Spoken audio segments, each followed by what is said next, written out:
Hello, WDS Middle School. Welcome to session 3 of our series, What's Your Why? Now, this series is going along with what we're talking about on Sunday mornings with Pastor Greg. So I hope that you're watching those with your families because he is talking about how we've been transformed by God's grace. And we wanted to start with God and His grace and understand that, and then we'll start getting into the being transformed part.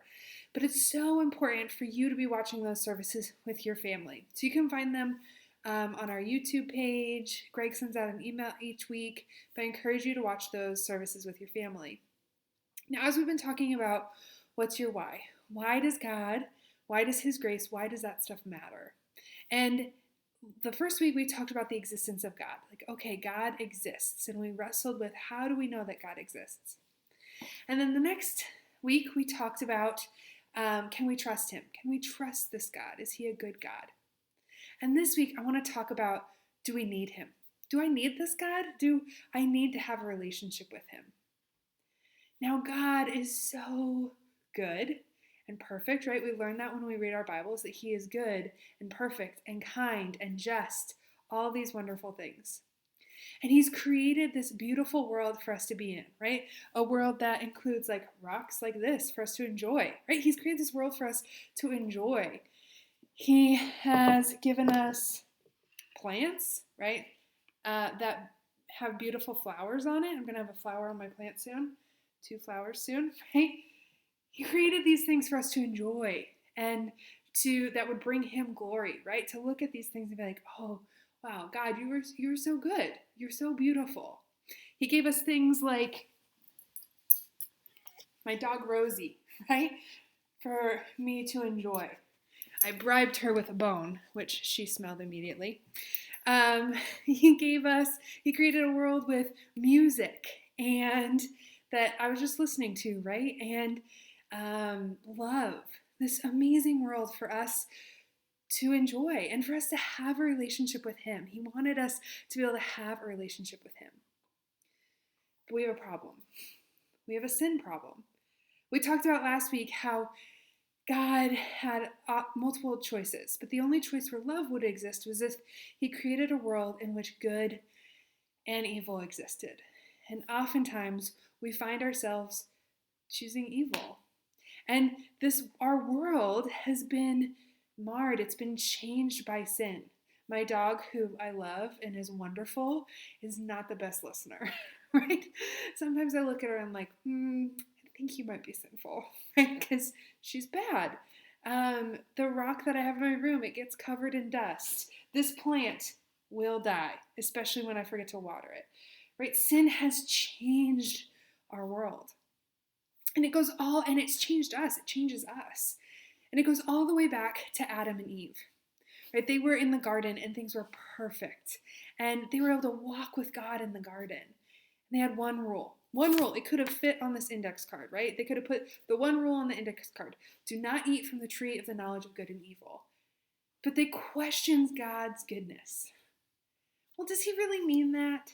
Why would He do that? Why would He withhold that from us? Like, it's just some fruit. Like, why is it a big deal? And so they ate it.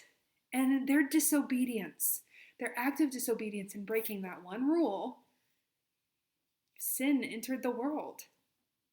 And now, generations, thousands of years later, sin is still changing the world around us and us.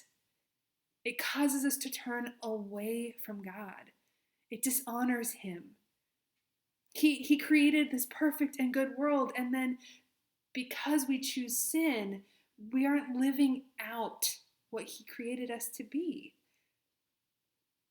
So we have a problem. The Bible says that we are all sinful.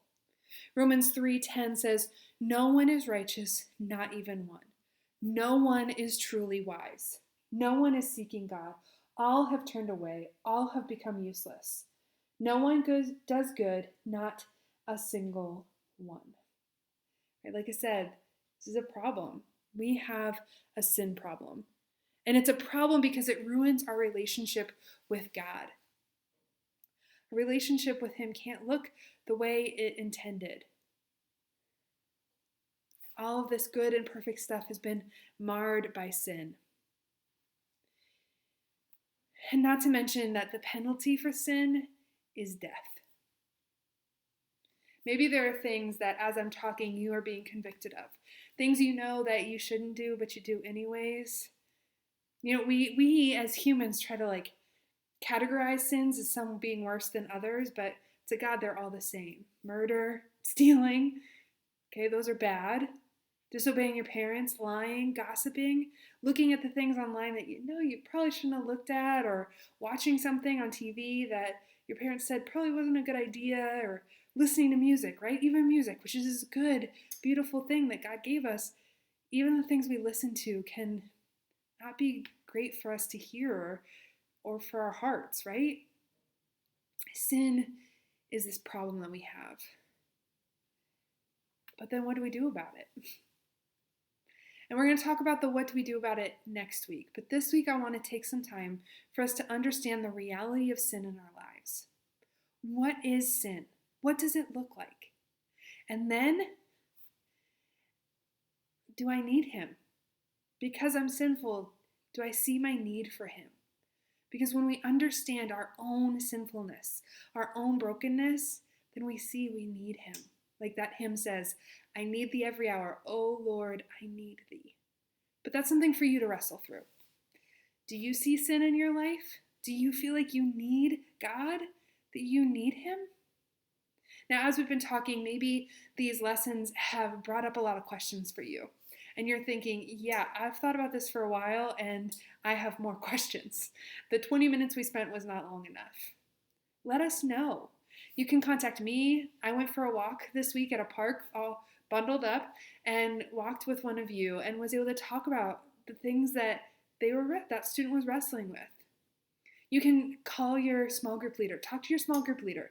Tonight after small group, tell them hey, I've been really thinking about something and I have some questions.